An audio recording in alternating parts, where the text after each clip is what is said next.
Dear friends, welcome to my channel SKP Exos. In this video, we will cover the questions asked in Indian Coast Guard DV Domestic Branch. So let's start. So first one है हमारा choose the word which is opposite to the words impromptus. Impromptus का हमें antonym बताना है, तो इसका antonym होता है प्लान्ड. इम्प्रॉम्प्टस मीन्स होता है बिना सोचे समझे किसी कार्य को करना, और प्लान्ड होता है किसी कार्य को अच्छी तरह से सोच समझ कर करना. तो सेकंड वन है हमारा choose the word which is most similar to the word. मतलब हमें इसका सिनोनिम्स बताना है. तो प्रिवेंट मतलब होता है रोकना, तो अब प्रोहिबिट माने भी रोकना होता है, तो प्रिवेंट का प्रोहिबिट सिनोनिम हो गया. आगे बढ़ते हैं. आगे है which is the highest peak of Andaman and Nicobar island. Andaman Nicobar की सबसे ऊंची पर्वत श्रेणी कौन सी है, चोटी कौन सी है, सॉरी, ये है सैडल पीक जो नॉर्थ अंडमान में है. आइए हम आपको इसका लोकेशन दिखाई देते हैं मैप पर. देखिए ये है हमारा इंडिया का मैप. इसमें इसके ईस्ट साइड में ये है Bay of Bengal. Bay of Bengal के नीचे ये रहा अंडमान निकोबार का एरिया. तो इस अंडमान निकोबार के एरिया को जब हम जूम करते हैं इसको, तो हमें ये प्राप्त होता है. तो ये है अंडमान निकोबार. इसका जो ये पोर्ट ब्लेयर इसकी कैपिटल है, और ये जो है नॉर्दर्न साइड ये है नॉर्थ अंडमान. तो यहीं पर है सैडल पीक. तो चलिए हम आगे बढ़ते हैं. आगे हमारा है अगला क्वेश्चन है 4-1 द कैपिटल ऑफ कंबोडिया. तो कंबोडिया की राजधानी बतानी है. ये भी आया हुआ क्वेश्चन है. ये होम पेन, इसे नो पेन भी लिखा जाता है. इसे चलिए तो हम कंबोडिया को मैप पर लोकेट कर देते हैं. तो ये रहा देखिए साउथ एशिया का मैप. सॉरी फ्रेंड्स, ये है साउथ एशिया का मैप.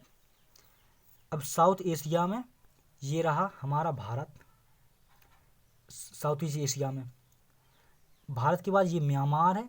म्यांमार के बाद थाईलैंड, लाओस के नीचे ये जो एरिया है ये है कंबोडिया. अब जी इस कंबोडिया को जब हम जूम करते हैं तो हमें ये मैप प्राप्त होता है. ये तो ये है कंबोडिया. इसकी ये होम पेन, ये जो कैपिटल है ये होम पेन, और इसके नाइबर स्टेट भी है, थाईलैंड है, लाओस है और वियतनाम है. तो आप सबको ये याद रखना है. तो यहाँ से भी क्वेश्चन पूछे जा सकते हैं. चलिए बढ़ते हैं हमारा next question. What is the nickname of Hima Das. तो हिमा दास का निकनेम ढिंग एक्सप्रेस है, और ये उनकी फ़ोटो लगी हुई है. ये फ़ोटो ही है. आगे बात करते हैं. Vinesh Phogat is related to which sports. Vinesh Phogat किस खेल से संबंधित है. तो रेसलिंग से संबंधित है, और ये एक भारतीय पहलवान है, और ये इनकी फ़ोटो रही ये. और भारतीय पहलवान है, ये हरियाणा के भिवानी ज़िले से आती हैं. और वर्ल्ड रेसलिंग चैम्पियनशिप में कांस्य पदक जीतकर विनेश टोक्यो ओलंपिक के लिए क्वालिफाई करने वाली पहली पहलवान बनी थी. और इनकी सर्वोच्च विश्व रैंकिंग सेकेंड है, और इन्हें राजीव गांधी खेल रत्न, अर्जुन पुरस्कार और कुश्ती से रिलेटेड ये कुछ अवार्ड मिल चुके हैं. तो चलिए आगे बढ़ते हैं. आगे हमारा आता है नंबर 7 में. ये रीजनिंग से रिलेटेड क्वेश्चन है. If monkey is written as ONKOYF then donkey. देखिए इसे ध्यान से समझना होगा. फर्स्ट में क्या कह रहा है, monkey is related to, sorry दोस्तों ये हम थोड़ा जूम कर लेते हैं. ये ओके ठीक है. तो इसमें लिखा है monkey is related to ONKOYF. ठीक. इसमें क्या है, ये जो शुरू के ये छः लेटर का अक्षर है, तो MONKEY. तो इसमें जो हम MO हैं, MO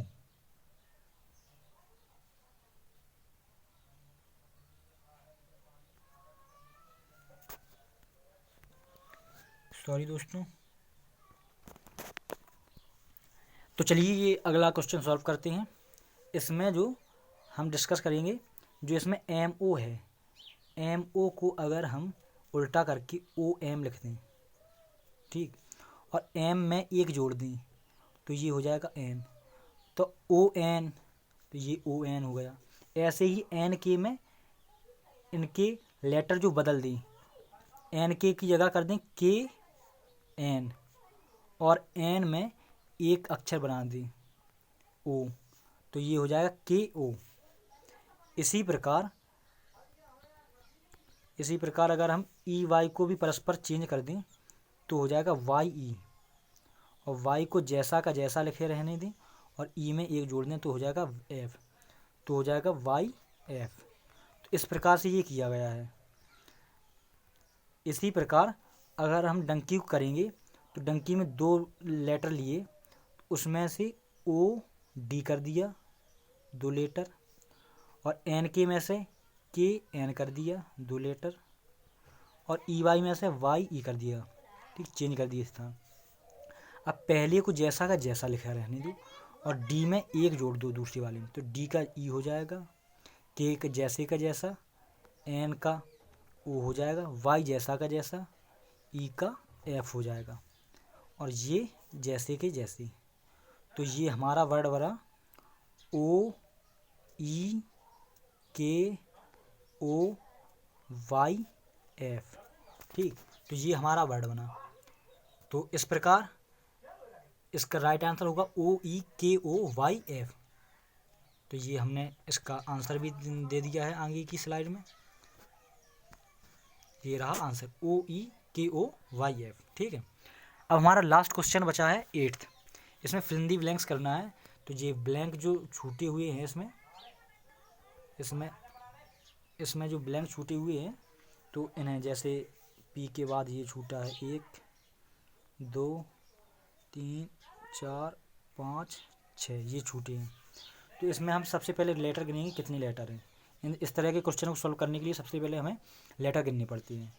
तो पी क्यू, एक छूटा 1 2 3 4 5 6 7 8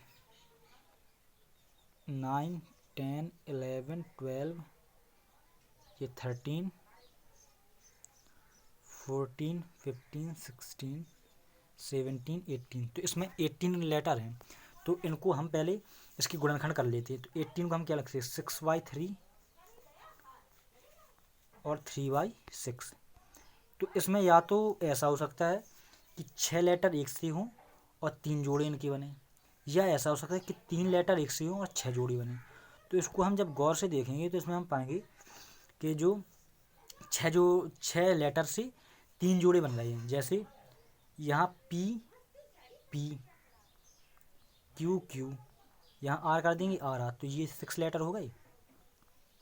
उसके बाद फिर रिपीट होने P P Q Q R R, ये 6 हो गए। इसके बाद फिर P P Q Q R R, तो ये फिर 6 लेटर हो गए।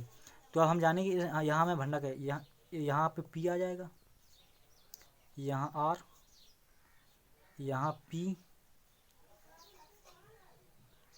यहाँ आर, यहाँ